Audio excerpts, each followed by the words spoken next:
Well, hello, everyone, and welcome to Blogging Theology. I'm very privileged to welcome back Professor Dale Martin of Yale University, who has been an honored guest a number of times before. Welcome back, Dale. Thank you very much. Well, today, Dale will be speaking about Christianity after the New Testament period.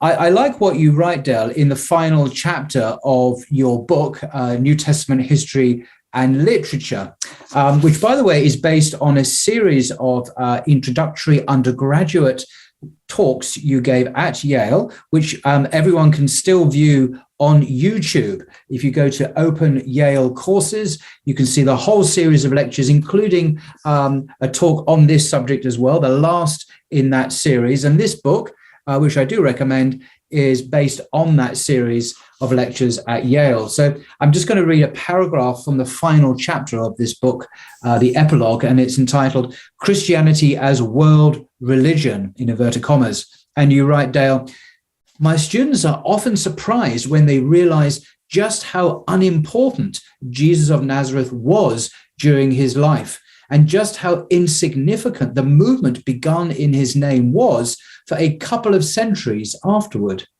They think, like most people, that Jesus must have been a very important person and that his followers must have taken the world by storm after his death. Once they hear the story of how diverse the early Jesus movement was, how weak it was for so long, and how it took centuries for its adherents to become even a powerful minority in the ancient Mediterranean, they ask, quote, so how did this tiny group of illiterate peasant followers of an apocalyptic Jewish prophet become a world religion? How, why, and when did that happen? Excellent questions. So, Dale, please take this forward for us. It's a paradigm-shifting discussion, I think. Well, there have been some scholars, well, I'm not sure how much I would want to call them scholars, but they basically pointed out that no one talks about Jesus in the first century except his own followers. The Romans never mention him. The Greeks never mention him. Other Jews never mention him, for the most part. There's a couple of references in Josephus, the Jewish historian, who wrote around the year 90. But they're very scanty references. And it's actually caused some scholars to say that Jesus of Nazareth never existed. And we've talked about this before, right? Yeah. It's understandable why they would say that, because how could Jesus have been as important as Christians take him to be? But no one seemed to knew he existed in the first century. And so some scholars have just said he didn't exist. He was an invention of the later Christian church. Well, that's obviously not true. And it's not true because there's just no way to explain the existence of the Christian sources we have, mainly the four Gospels in our canon, the Gospel of Thomas, which is not in our canon, but we think it may hold some significance for the historical Jesus, and the seven authentic letters of the Apostle Paul, which date to the year 50. There's no way really to explain the agreement among those different sources because they didn't all use one another. They didn't all know one another. So there's no way to explain the existence of all those independent sources that Jesus of Nazareth actually existed than to say he actually existed. But then you have the historical problem of saying, well, why didn't anybody know anything about him? Well, and it's because during his own lifetime and immediately after his death, the people who knew anything about him were a handful. His main ministry was in Galilee, around the River Jordan, and this town of Capernaum. Now, Capernaum was a tiny village in the first century at the time. It's not like we're not talking about New York and Los Angeles. We're talking about some tiny little village out in the middle of New Mexico, maybe. And that's where they all existed. And even so, after his death, he went at the end of his ministry, he went to Jerusalem, and that's where he was executed by the Romans. But even according to Acts of the Apostles, which is very much a promotional Christian piece of literature. So if anything, Acts is going to exaggerate the number of Jesus' followers, not minimize them. Even according to Acts, there were only about 120 people who were followers of Jesus in Jerusalem after his death. Well, 120 people out of the Roman Empire population of 50 million is rather small. And so it's not surprising that people didn't know about Jesus. So this is one of the problems that my students would regularly confront me with. If what you say is true, why wasn't he better known? Well, he was just one apocalyptic Jewish prophet among many. I mean, I don't know if you or others have seen the movie, The Life of Brian. Many times. Yes, but they make a big deal out of, all these different Jews sitting around and different people, different Messiah people. Well, that's kind of the way it was in this sense. We can trace it back to more than one. I can't resist. I'm sorry, I can't resist. There's one scene where Brian, of course, people think is the Messiah. He's taking refuge at home, and his mum comes to the window, and there's a huge crowd, thousands of people outside wanting to see this Messiah. And they say, he's not the Messiah. He's a very naughty boy. Yes, exactly. And that's classic, as when British humor was really, really great. Sorry, I digress. Back to the real Messiah. Well, but the thing that I used to have my students watch several movies about Jesus, and they had to write papers on them because I was teaching a course on the historical Jesus. And some of these were like, The Last Temptation of Christ, or Jesus of Nazareth, which was on TV, or these different things. And at least those movies often attempt to show the real Jesus. But I also had them watch The Life of Brian, because it also contained a lot of tropes that occur in Jesus scholarship. Yes. And one of them is, why was he so unknown? Yes. And one of the reasons is because there were more than one person wandering around who people were claiming to be the Messiah. Yes. Now, I don't actually know that Jesus of Nazareth was claiming to be Messiah. I rather doubt it, to tell you the truth. But at least some of his followers thought he was the Messiah, and that's why he was executed by the Romans when he went to Jerusalem. He was executed on the charge of being a false king of Judea, a presumer to the throne of Judea.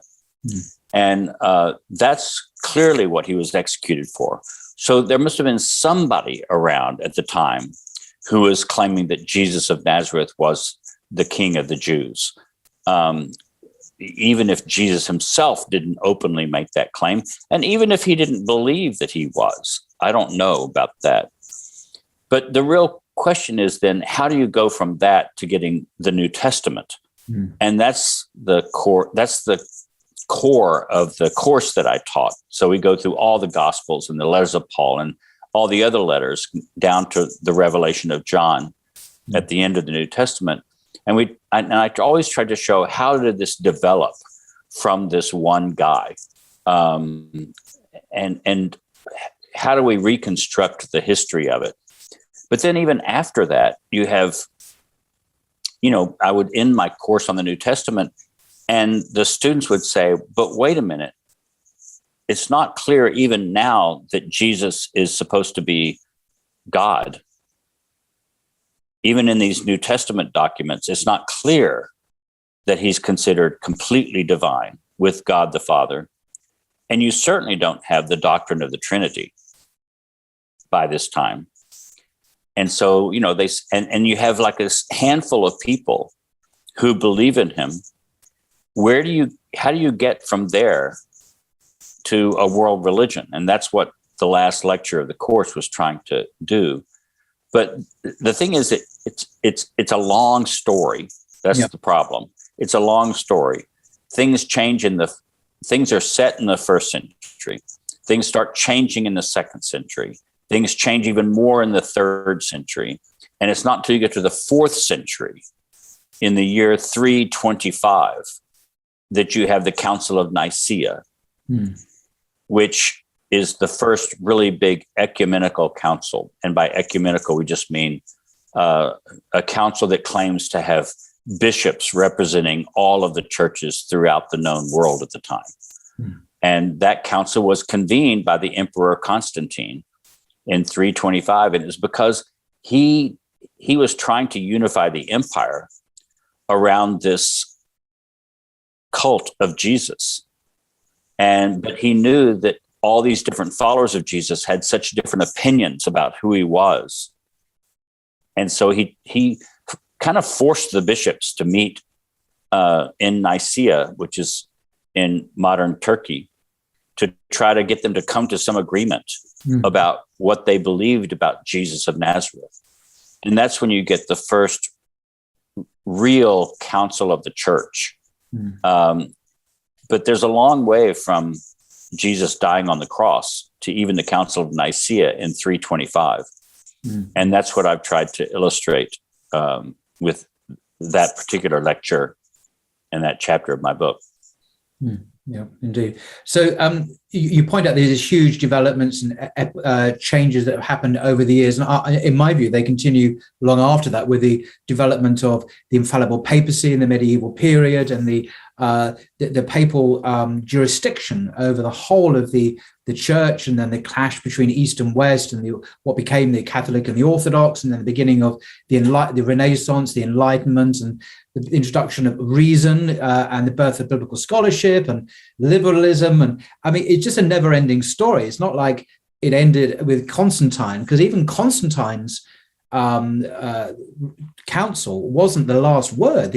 Some of his subsequent successors weren't too happy with it, and the church itself went back to Arianism, and it was quite a messy, complex, perplexing history, it seems. But how do we get, though, if you can, in the 2nd century, perhaps we can go there and on to the 3rd century, how do we get from this apocalyptic Jewish prophet in the 1st century to this perhaps otherworldly figure, the Logos, as he's often called by some of the upper class Christian elites, who start thinking, wow, we must follow this religion. And maybe it's a bit like a philosophy, because we know about philosophy, we know about Stoicism, we know about Hellenistic philosophy. Maybe Christianity is like that, and it moves away from its Jewish roots and becomes a Gentile. I mean, I can go on. There's so many movements and different transformations that take place. It's quite bewildering, I think.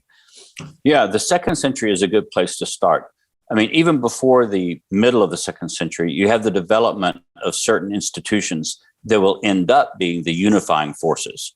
So the unifying forces of Christianity end up being not particular people, but social structures, such as Christian hierarchical institutions. Right. So even with Ignatius, who is Bishop of Antioch, and he's arrested by the Romans, and he's taken by the Romans to Rome from Syria, and he's martyred.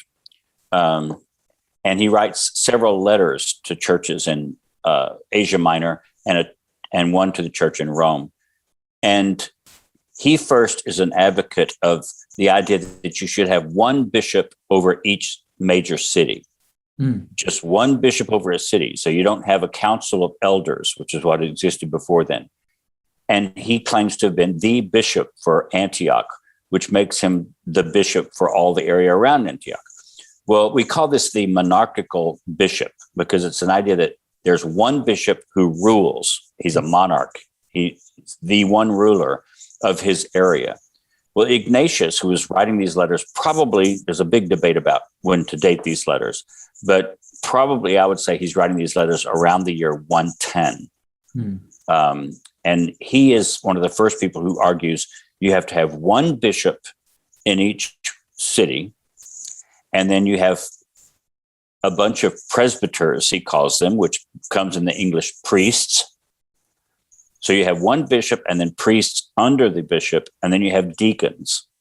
And all three, that 3-tiered level of authority is first laid out by Ignatius.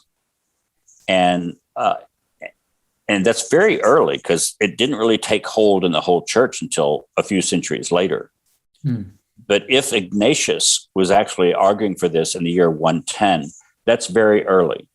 But that's an early sign that somebody, Ignatius, realized that if you want to bring unity to the diversity of these Christian churches, you have to have a structure of unity in a hierarchy of church offices. So Ignatius is very important about then. You also have the beginnings of the development of a canon of scripture, which is very important. And that doesn't happen until centuries later. But you can see even by the year 200 that the four gospels that we recognize as our gospels become recognized as the most official gospels of the church. Everybody knew that there was the Gospel of Thomas and the Gospel of Mary and the Gospel of Peter but you start seeing people like Irenaeus, who is another bishop in Gaul, or what we call France nowadays. Yep. And he's arguing that there are these four gospels and only these four gospels: Matthew, Mark, Luke, and John. By the way, just a quick point. You may have said this before. What were the reason why there are just four gospels, according to Irenaeus? Well, the reasons that he gave will not be accepted by most modern people. He said there are 4 points to the compass: north, south, east, and west. Therefore, there must be four gospels. I see. Great. Okay, I'll pass over that observation with that comment. But I mean, his real reasons were that he believed that Matthew, Mark, Luke, and John were actually written by these ancient people. We don't believe that anymore. But he said these are the people who go back to Jesus. So his main arguments were that these are the most ancient gospels. But his real argument was that these were the gospels that were already being read the most in churches in his area. Yep. So it's common usage. And the other thing is that these are the ones he considered orthodox. They taught the true gospel, whereas he believed the Gospel of Thomas and the Gospel of Mary and Peter and these other gospels, they had bad Christologies. They didn't present Jesus as the Christ in the right way. So I would say the most dominant criteria was that they matched his theology. Right. But he also used arguments from antiquity and from apostolic authority. He believed that these people really went back to the apostolic times. So those were the arguments. Well, see, that was being settled around the 2nd century. And then you had a collection of Paul's letters that were being collected and sent around. And so it really was the first four gospels and a collection of Paul's letters that were being copied together and sent around to different churches. And then gradually you had the other things in the New Testament, like the Epistle of James, which no respectable modern scholar would believe that the Apostle James, that is James, son of Zebedee, the brother of Jesus, actually wrote James. It could not be written by a Jew of that kind of education. No. It's very good Greek, for example, and very well composed. But anyway, the Gospel of James, and it's because they thought James really wrote it. 1st and 2nd Peter. First Peter became accepted first, and then only much later did 2nd Peter. But it's because they believed Peter wrote them. Well, we don't believe Peter actually wrote them, but around but that's for the same reason we don't think James wrote James, because we're dealing here with illiterate fishermen, peasants, basically, who are not suddenly going to acquire advanced education to be able to read and write in sophisticated Greek. It's just not going to happen. That's right. That would be one main reason why you would doubt. Yeah. So then there's 1st, 2nd, and 3rd John, and then there's the Revelation of John. The Revelation actually became included because a lot of people believed that it was written by the same John who wrote the Gospel of John and the letters of John. Well, that's obviously not right. All you have to do is read the Greek, and it's just totally different. The theology is different. The Greek is different. The language is different. The writing style is different. But we think that the book of Revelation was actually written by a Jew named John. But John was a fairly common name. So it's not surprising that there was more than one John in early Christianity. Anyway, those different documents became kind of glommed onto the original collection, which was the four Gospels and the letters of Paul. And they eventually became the New Testament. But anyway, the development of canon started happening in the 2nd century. Yeah. And then you had the development of doctrines. So the idea that Jesus was not only a man, but he was also a God. Well, that was highly debated. But in the 2nd century, you had many ways of interpreting this. You had the Gnostics, what we call the Gnostics, and they were people who tried to interpret Genesis and the stories about Jesus to match a certain kind of Platonic philosophy. And so you have a very educated man named Valentinus who lived in Rome in the 2nd century, in the middle of the 2nd century. You can think of him as sort of a living room scholar. There was probably a bunch of people who would meet and read his writings and read the Bible, and he would interpret them. That became the center of what then later became Gnosticism, which is now reflected most in the Nag Hammadi Library, which is a series of documents from the 4th century. But in the 2nd century, you didn't have all of that development, but you did have Valentinus as a very educated Christian. But he was trying to interpret Jesus to fit certain kinds of Platonic philosophical traditions. So you start getting a Jesus that looks very different from Matthew, Mark, Luke, and John. And that's in the middle of the 2nd century. You have Marcion as another person later declared a heretic. Yes. And he basically said the Old Testament and the Jews are all instruments of the devil. And the only apostle that's really dependable is Paul. And so he made a list of just the Gospel of Luke, which he edited to take out any what he thought was too Jewish about it. And he even edited the letters of Paul to take out what he thought was too Jewish in Paul, which is ironic since, of course, Paul was a very faithful Jew his whole life and was a Pharisee. But anyway, Marcion started a movement in the middle of the 2nd century, and there are Marcionite churches all over the East at the time. Yeah. And then you had a very different one named Montanus, who was a man who lived in Asia Minor in modern-day Turkey, and he taught that marriage was wrong and sex was wrong, and he believed that the Holy Spirit gave him the gift of tongues and prophecy. And he got these two women who were his disciples, and they all claimed the gift of tongues and the gift of prophecy. And they all taught that you couldn't be married and you couldn't have sex. It became a very important movement within Christianity in the 2nd century. Now, what my point is that these aren't all the same ideas. They're very different ways of interpreting Jesus, but they're all ways of interpreting Jesus in the 2nd century. I mean, my favorite is a guy called Justin Martyr, who was a philosopher in the middle of the 2nd century, who kind of Christianized philosophy or created a Christian philosophy and saw Jesus as the Logos, this word in John's gospel. It's also there in Genesis, the beginning as well. The beginning was the word of God spoke, created by his word. And, quite an elite philosophical discourse. But the reason I didn't include Justin in that list was that he was later the one that the church claimed to be Orthodox. True. So he's a true church father. Okay. Whereas they said, the Gnostics, Valentinus, Marcion, Montanus, they were all heretics. Oh, they were bad guys. Okay. They were the bad guys. Fair enough. But yes, you're quite right. Justin Martyr, who was executed around the year 150, martyred in Rome, he wrote very philosophically informed defenses. And you're right, you mentioned the word logos. Justin Martyr was a big advocate of logos theology, similar to the Gospel of John, that Jesus is the Word of God. He's the expression of God. Yeah. Justin Martyr, though, was later heralded by the church as a great church father and martyr, which is why we call him Justin Martyr instead of Justin the heretic. Martyr is not his surname. It's actually a description, like an office. Right. It's like Jesus Christ. It becomes a name. Just if it was Mr. Christ. No, that's meant to be. Exactly. He was the I used to say by God. Yeah. It's not like his name was Justin H. Martyr. No. Martyr was added later because he's one of the early Christian, very famous martyrs in Rome in around the year 150. So that's all going on in the 2nd century.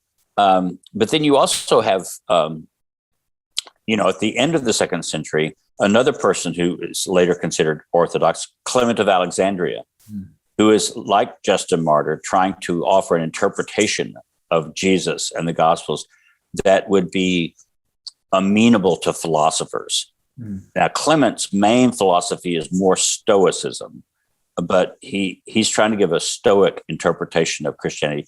But he's also very influenced, as Justin Martyr was, by Platonism.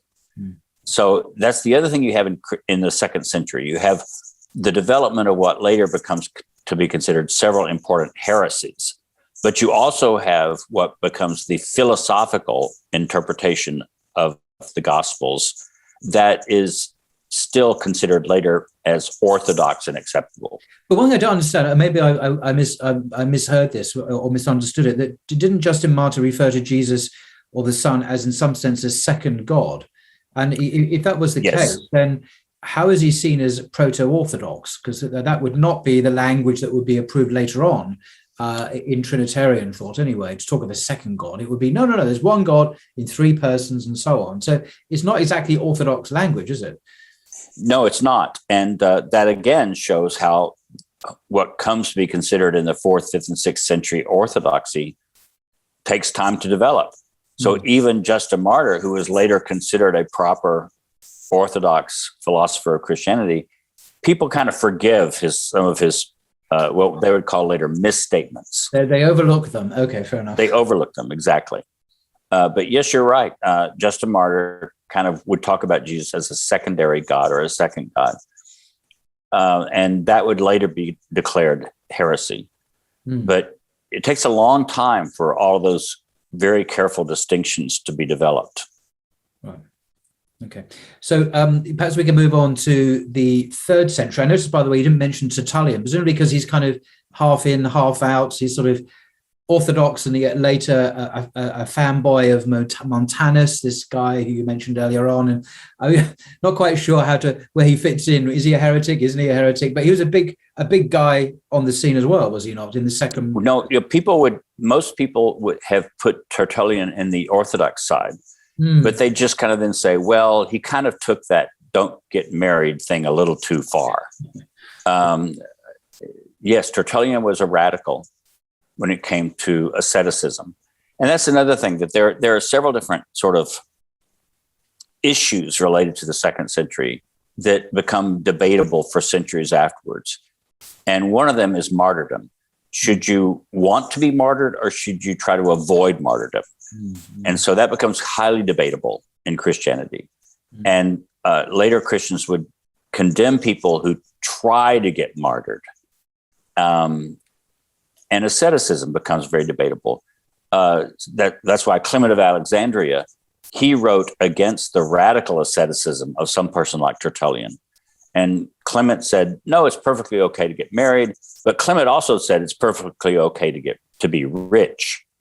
And the valuing of poverty had been almost completely part of Christianity up to that time. I mean, in Matthew's gospel, it's there in Luke, blessed are the poor in Luke, or in Matthew's version, blessed are the poor in spirit. But you get the sense of spiritual and or material poverty being a virtue in and that's part of what Clement of Alexandria, writing around the year 200, he's trying to bring together what he considers the Orthodox earlier fathers and writings with what he considers proper philosophy and really upper class morality. Yes. So he agrees that asceticism is good and being poor is good. But then he writes these treatises where he says, well, it's okay to be married and it's okay to be rich, as long as you do it the right way. But, all of that is very important in the 2nd century. We haven't talked about Celsus, the anti-Christian writer, who, published, his book in the middle of the 2nd century on truth. And then nobody really answered him until much later. And Galen, the we only have Celsus's writings because Galen quotes it, and then we have Origen trying to refute Celsus later in the 3rd century. Right. But Celsus, because he was criticizing Christianity. He basically said, there's no way Jesus could be divine. He can't even be a good person because he's dirty and poor and low class. And, that can't happen, in the ancient world. So there's all these movements that are going on in 2nd century Christianity. In fact, I think probably the 2nd century is in some ways the most interesting century to study Christianity, because you have so many conflicting ideas of what it means. Yes. And you have the apologists, like we said, Justin Martyr, and people like that, who are for the first time trying to defend Christian beliefs against the upper class arguments against it. Yeah, and that would Polycarp, of course, the famous martyr whose letter I think we still have, a hugely significant figure. But I just want to get the sense, though, because I quoted your paragraph at the beginning, just to give a paradigm shifting sense that in the early centuries, Christianity was not a massive social political reality. It was a minority faith, perhaps early on, followed by slaves, poor people, the low-waged, people in urban areas, slaves, and so on. But in the 2nd century, we seem to be getting some upper-class people who become attached to the movement. We mentioned Justin Martyr. But is it still a small minority faith that's not really impacting on global history? So we're not really dealing with the Christianity we know of today, which is found in all the continents of the world, where we have a Pope in Rome who can speak on behalf of a billion Catholics. We're still not there yet. We're still in a localized Mediterranean, perhaps, or maybe in India. Maybe some Christians ended up in India, but still a regional faith that hasn't yet reached its prominence that it did later on. That's one of the things that makes the 2nd century history interesting, is that, and it's very difficult to figure out how many Christians there actually were in these early centuries. And the estimates has ranged all the way around the globe. I mean, not around the globe as far as geographically. Everybody agrees that it was pretty much centered in the Mediterranean basin. Right. Rome and Greece and Turkey, and very little in Palestine, and a bit in Egypt. And yes, there may have been some Christians who got to India, the western coast of India. Indian Christians who now exist, they trace their own existence of their churches back to Thomas, the Apostle Thomas, the doubter, the twin. A lot of modern scholars would dispute that, but Indian Christians believe that their churches were founded by the Apostle Thomas in the 1st century. But at least we do know that there were Indian Christians at a very early date, at least certainly by the 2nd century. But the thing about the 2nd century is that we still don't believe that it was a significant social movement, judged by any kind of numbers. And yet the obverse of that is that for the first time, we have upper class, educated non-Christians taking notice of them. That's what's the burr in the saddle. Why would Celsus, because the way you pronounce his name in the Latin would be Celsus, but in modern English we say Celsus. But why would he even notice this bunch? And so you have the beginnings of people starting to notice this movement, which is kind of at odds with the idea of most of the scholars that it still was not an important social movement. If you just judge by societies by numbers and that sort of thing. Okay. But that's going on in the 2nd century. And in the 3rd century, you have much more starting about like that, because the 3rd century is when you have the rise of super important movements in Christianity that become powerful and noticed, such as when we talked about asceticism, the idea that you have to avoid eating and wine and sex and marriage and that sort of thing. The people, St. Anthony, who famously arguably founded monasticism, was associated with monasticism, going off into the desert and fighting demons and all sorts of things. And that was really important. You had monks, you had nuns, you had people who mortified the flesh with quite alarming ways. There was one guy, I remember at college, one guy, I forget his name now. Apparently he lived up a pole for years. He just lived up there, grew old, and he was, hailed as a great hero of Christian asceticism. I'm thinking, he spent his entire life living up a pole in the desert. It takes all sorts. But you're talking about Simeon.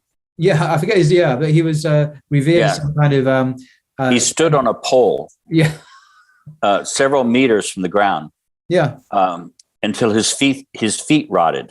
Yeah. Under him, and people would talk about the stink that came from his body as it rotted away on this pole. But people would come from miles around to consult him about things like, where's my runaway slave? Yes. Or, how do I deal with my brother in this argument about our father's will? Or, Simeon, he's called the stylite because that's the guy. Yeah. The stylite. Yeah. But there were other, he was the first famous one, but then other guys would crawl up on poles after that, and especially in the East, you would have several stylites. It's just by today's, obviously we live in a very different world. By today's, it seems such bizarre behavior. It really does. Well, one of the important things that happens in the 3rd century, though, as you said, is that you have the development of asceticism, and it becomes involved in 2 different major movements. And Antony is the representative of one, which is the anchorite.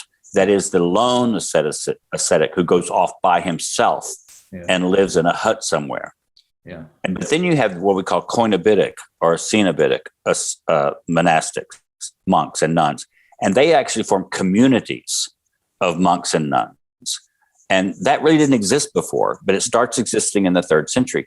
So you have 2 different forms of asceticism and monasticism that come about in the 3rd century. The lone monastics, like Anthony and Simeon, and the community monastics, and that will develop in what we later think of as Basil of Caesarea.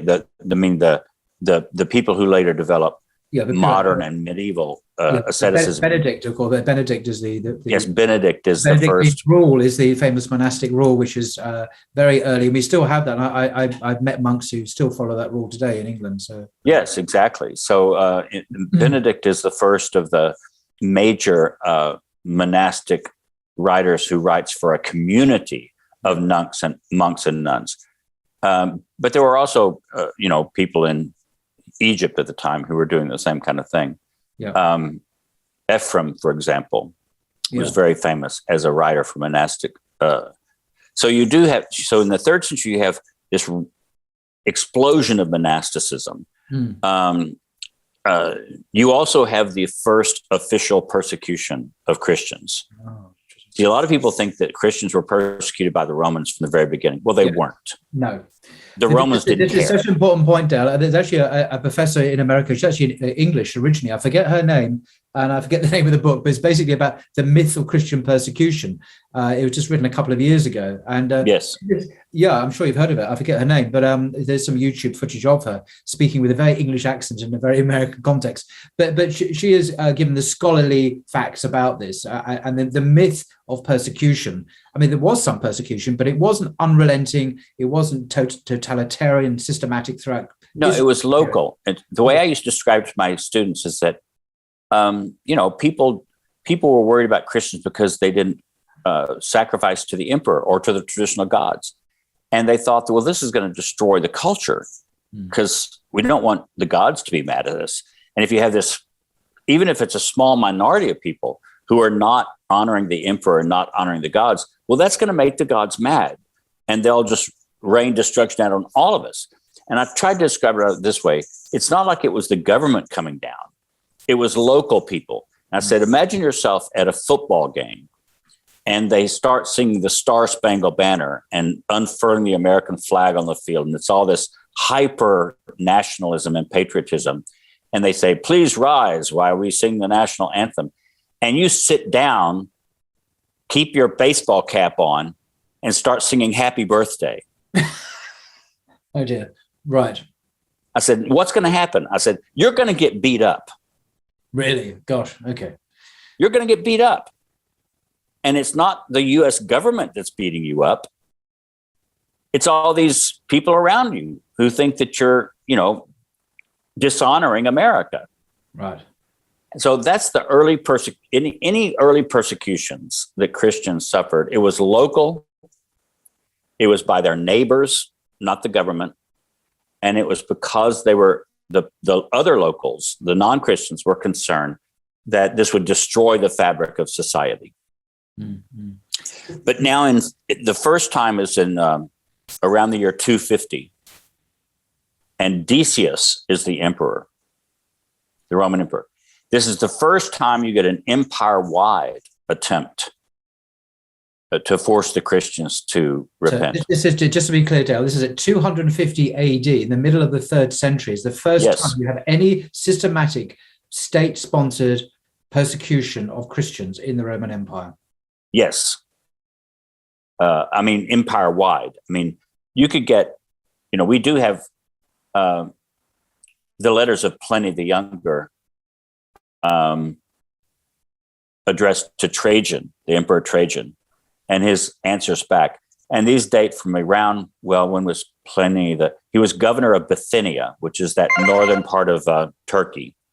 I'm sorry, where's my phone is going off. No worries. Pliny writes, as governor of Bithynia, writes to Trajan to say, I've got these Christians who, their neighbors are accusing them of being Christians. Yeah. Should I do anything about it? Yeah. And he says, is it a crime to be a Christian? Is it a crime to be called a Christian even if you don't act like one? And how should I deal with this? And Trajan sends back some letters. Well, that all happens around the year 112 AD, CE. And so we know that this was local. But notice, Pliny is a Roman governor. He doesn't know what to do about this. And he didn't initiate anything. No. Now, he ends up, anyone who says, I'm not a Christian, I never was a Christian, he just lets them go.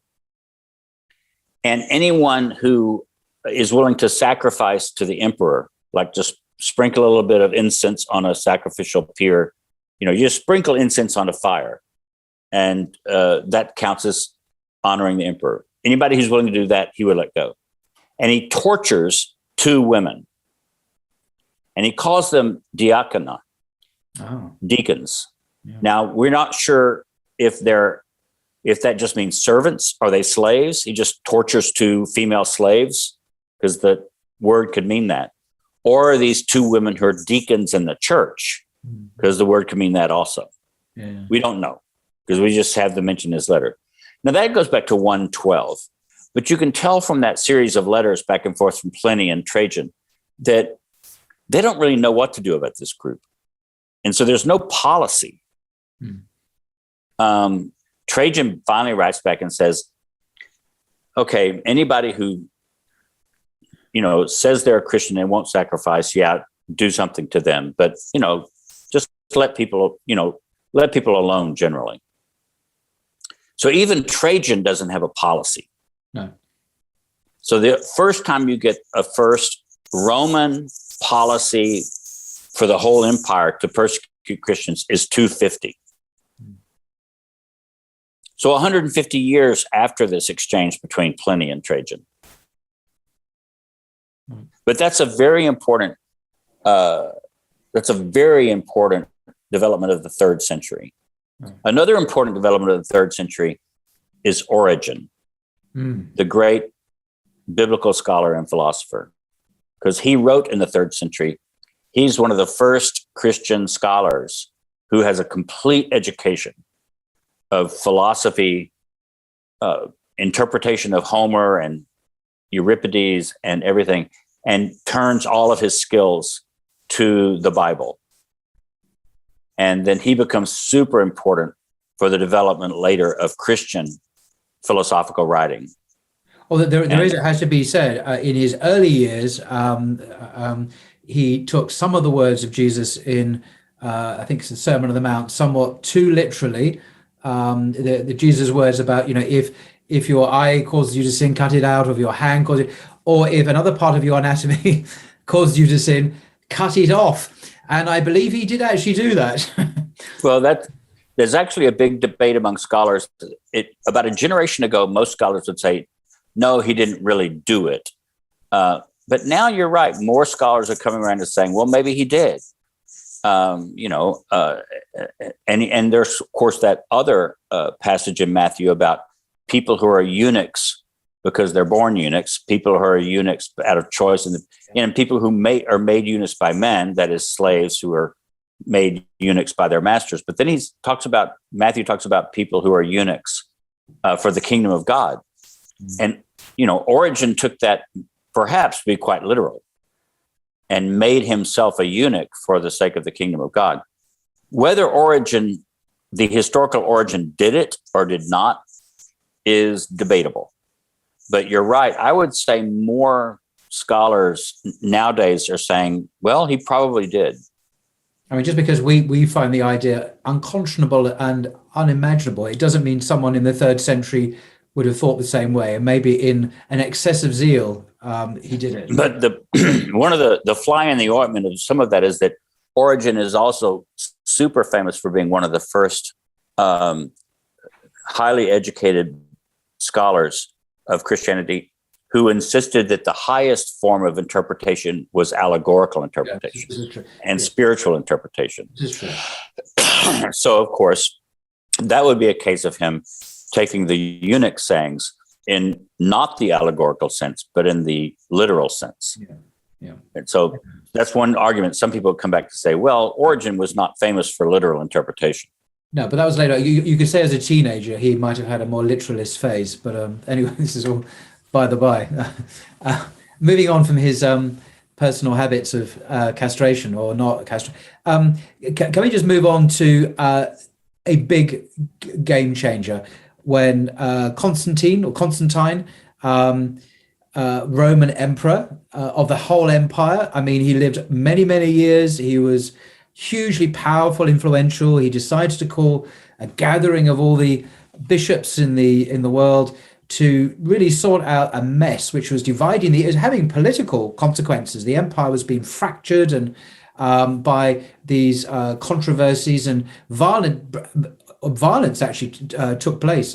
Some of the partisans of Athanasius or the partisans of Arius would beat each other up and things like that. So he decided to. But my question to you is: he's well known as a Christian, but was he in your view really a Christian, or was he just a politician? Seeking the main chance to further his career on a religion that was becoming so powerful, and was he a Christian? That would be my first point in a way. I really am agnostic about that. I just don't think we have enough evidence to know what was going on in his mind. And I'm not a scholar of Constantine, but I think that most people believe that he actually wasn't baptized until he was on his deathbed. True. Which was not uncommon for emperors.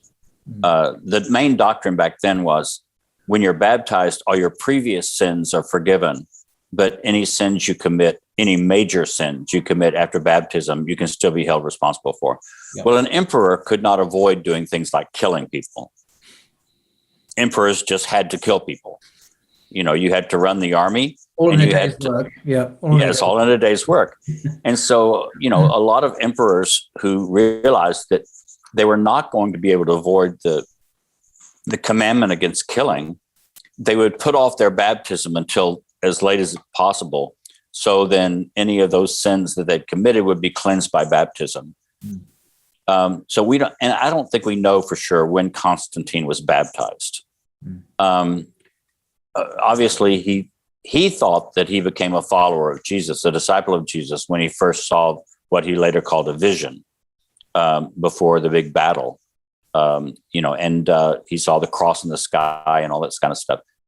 And it's just, we just don't know, in my opinion, whether he just looked around and said, this is a great ideological system. And people sometimes don't realize that Constantine was the one who united the empire. It was before him, it was east and west. and Rome and, the East. And there were two different emperors, one for the West and one for the East. And there were two different Caesars under them, one for the West and one for the East. And Constantine was the first one who waged war against, he was actually in the West to start off with. He waged war against the Eastern emperor in order to defeat him, and then set himself up as the sole emperor, and then united the empire. Well, if your main life's work has been to unite the empire, and you see that there's this minority movement, I don't think there's any way that Christians were the majority of the inhabitants of the Roman Mediterranean at the time. But if you see that there's this movement that can be found in both the East and the West. See, remember that Rome was still a very important center for Christianity, and Spain was increasingly an important center. But the main weight of authority of Christianity was in the East.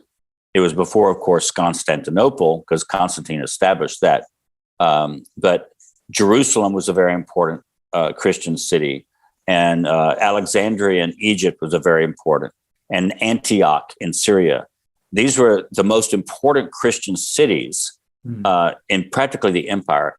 And is it the case that maybe Constantine just looked around and said, wow, I can combine Rome and Antioch and Jerusalem and Alexandria into one big thing if I use Christianity? Yeah. And I honestly can't say whether I just don't believe. Of course, it's according to what you mean by Christian. Yeah. We live in a modern era in which whether you're a Christian or not has to do with your will, your mind, and we believe that has to be pure. Well,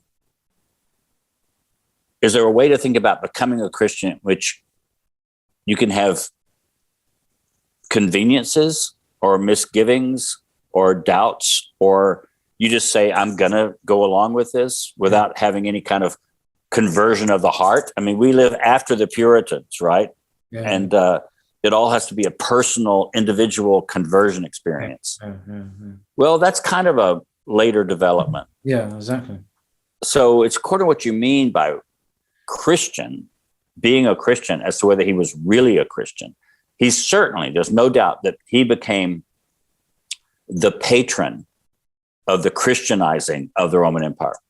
I think it's an important point there, because I used to think that he made the Roman Empire officially Christian, and that was it. Became it was now the Christian Roman Empire, but that's not really true, is it? As he said, he became the patron. He favored Christianity, but paganism still existed, pagan temples and so on. It's only later that they were ruthlessly suppressed and extirpated later on. But it was, as you say, a patronage, of favoring, rather than like now we've got the Middle Ages have now begun, and no one else would tolerate anything else. That wasn't quite how it was with him, was it? No, a lot of times you'll see people say Constantine made Christianity the official religion of the Roman Empire. Yeah. No, he did not.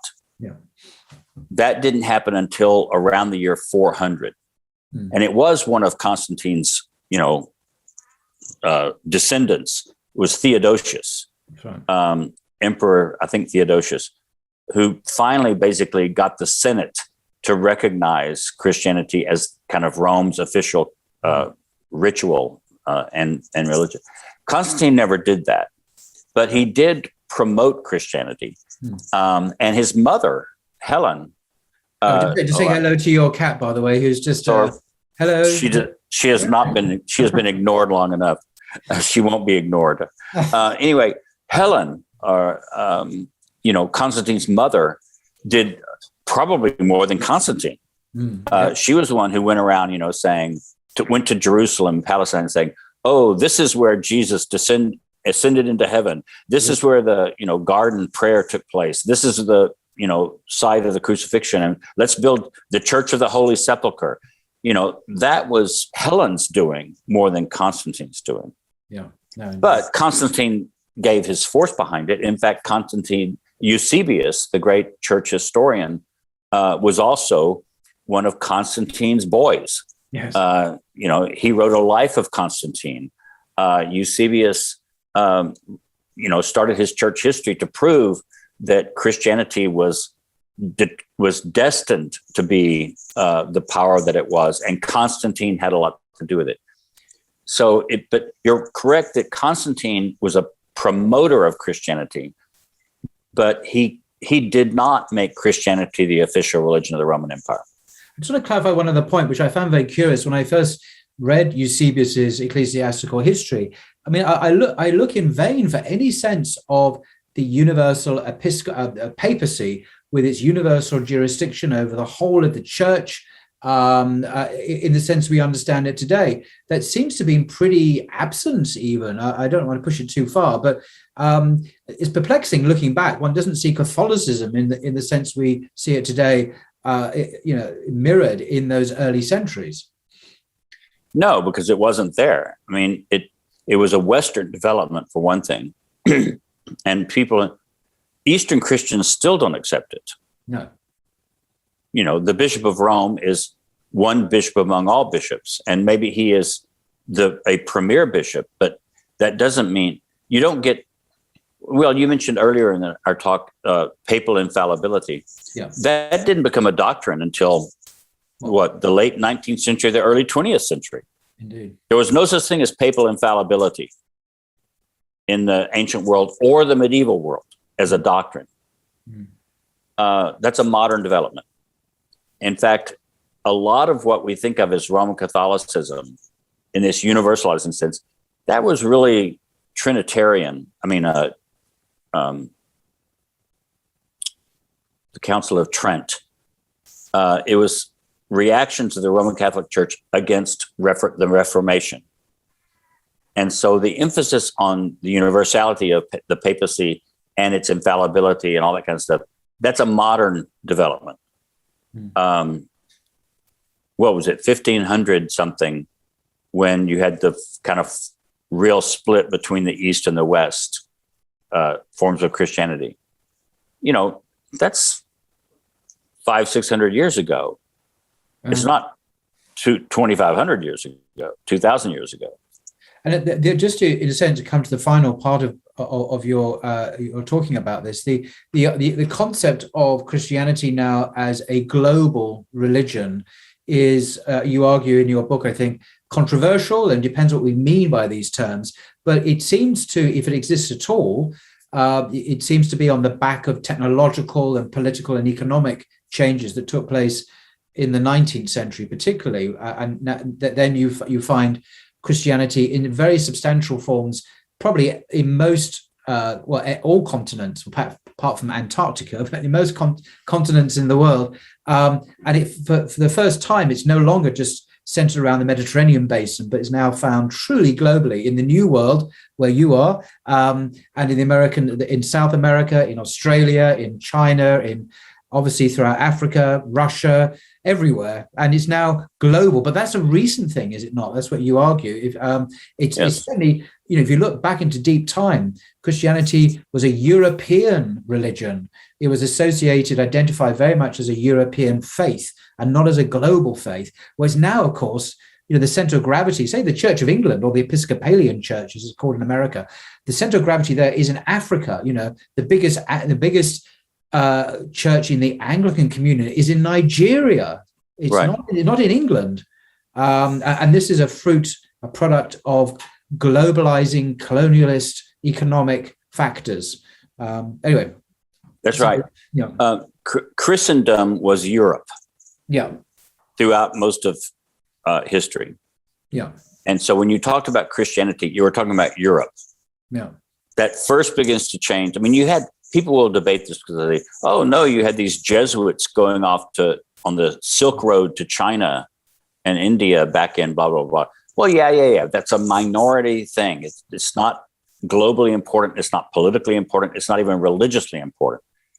But what it really becomes important is when, especially the Roman Catholic Church starts trying to evangelize the Native Americans in North America and South America. And that starts in the 1600s, yes, not earlier. Yeah. Goes to the 17th century and then really takes off in the 18th century.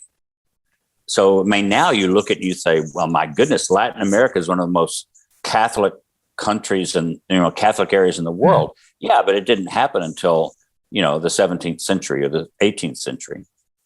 And then the next wave was when Protestants mainly, there was Catholics, but mainly Protestants, including the Anglicans, started evangelizing Africa, sending missionaries to Africa and also to China. But then that really was in the 19th century. Yeah. So you really have the Christianizing of Africa, the Christianizing of North and South America happening in the 17th and 18th century, the Christianizing of Africa and China starting off in the 19th century. And then the 20th century, you have that just taking more fire as you have more and more American churches and European churches. And of course, you have now African churches who want to send missionaries to North America.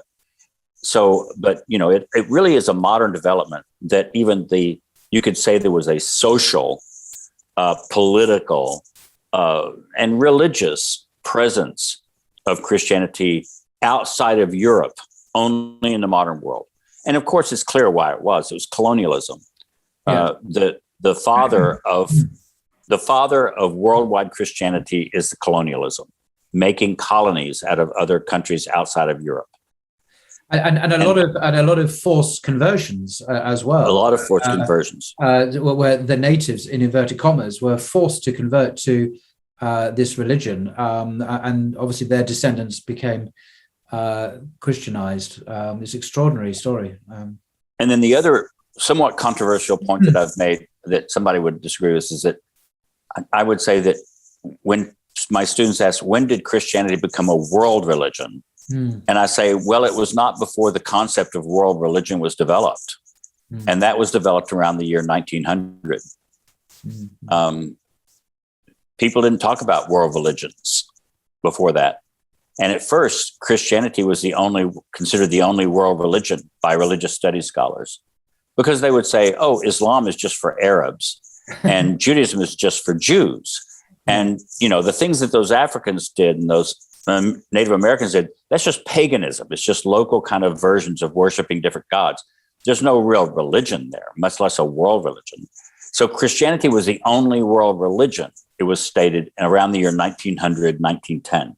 And around the same time, some, especially Protestant scholars, they really liked Buddhism. But it was a kind of thing that we call Buddhist modernism. It was invented about that time by Western Buddhist scholars and transported into America and Europe. And then American Buddhists transported it back into Asia. And so the idea was, okay, Buddhism is also in Asia and North America and, Europe and different places. So we're going to allow Buddhism to be another world religion. Yeah. So many years, the only world religions that people would admit to were Christianity and Buddhism. Wow. And then it gradually developed, and this didn't really happen until the middle of the 20th century, really, when scholars of religion who started teaching things like comparative religions or history of religions, they started saying, oh, well, okay, Islam is in a few more places, so we'll allow Islam to be a world religion. And then more for political kind of purposes, they said, okay, we're going to say Judaism is a world religion. Well, Judaism had always been the ethnic Jews, the ethnic religion of the Jews. So there's no way in the classical terminology of world religions that Judaism was a world religion, but it started being included in textbooks. This all happened in the middle of the 20th century when you had textbooks being written to teach comparative religions, and they ended up with 5.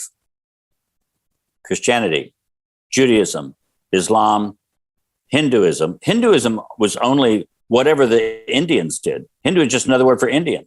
Yeah. And so Hindu just referred to Indian religion, whatever it was. And then Buddhism. And they started teaching in colleges and universities that these 5 were the 5 world religions. So if you took a course in Introduction to Religion in general, you would have a textbook that would have 2 weeks on each of these 5 religions, and then maybe a scattering of things like paganism. And so the idea of world religions really only comes about with force in the 20th century. And so when my students said, when did Christianity become a world religion? I say, well, it was in the 20th century when they invented the category. Yeah. Yeah, I think point taken. I think in the sense that I mean it, in terms of its actual global substantial extension, I think it could be dated earlier than that, but on the back of colonialism, for sure, absolutely. And I mean, just a coda, an appendix to that. I mean, now, I mean, even on this little contraption here, my iPhone, there's a little app called Clubhouse. You may not know, I don't know, but you can literally talk to anyone on the planet. And there's a lot of Muslim and Christian and Jewish and other rooms, as they're called there. It's all above board, all perfectly respectable. But in real time, you're talking to anyone, anywhere. And any sense of national boundaries, geographical elements are completely gone. You're just in real time, real space with lots of people around the world. And that's almost not global, that's almost cosmic. It's like, yes, we've transcended the globe now. We've just become in this ethereal realm where we can all connect immediately. So what does that mean for religion? Who knows? we all only exist as electric pulses in the mind of the cosmos. That's all we are. Exactly. That's our next stage in evolution. Yes. It certainly feels it's already happened. Yeah. Well, thank you. We've been talking. Well, you've been talking now for an hour and a quarter. It's been absolutely fascinating. Obviously, there's much that you could have said on many other areas. We didn't even mention Augustine. You didn't even mention my hero from the early church. But of course, we can't talk about everything. So, but nevertheless, thank you so much, Dale, for your expertise and the entertaining way that you shared these stories, even mentioning the life of Brian, which I'm hugely proud of as a Brit, that we produced a fantastic movie, which is still entertaining us. In fact, it was played at King's College in London a couple of years ago when Bart Ehrman was there, friend Bart, and in a very august scholarly setting. And it was played as a contribution to the academic debate about Jesus in the contemporary world. So I thought that was very nice. So in conclusion, is there anything we want to say in summary before we conclude, Dale? No, I'm just trying to keep my cat from crawling on my head again. What's your cat's name, by the way? This one's Rosie. Rosie. Oh, which is very, very sweet. Hello, Rosie. Rosie, say hello. Hello, Rosie. Okay, fantastic. Well, thank you so much, Dale, for your time. I'm sure our viewers, myself included, found that very, very interesting. And as I said before, you can watch Dale's videos on the Open Yale courses on YouTube, and also this book, New Testament History and Literature, which is a kind of more detailed discussion of those lectures. And if you want to take these ideas further, do read that book, which you can get on Amazon and many other places, I'm sure. So, well, thank you very much, Dale. Until next time, thank you. Thank you. Bye-bye. Bye-bye.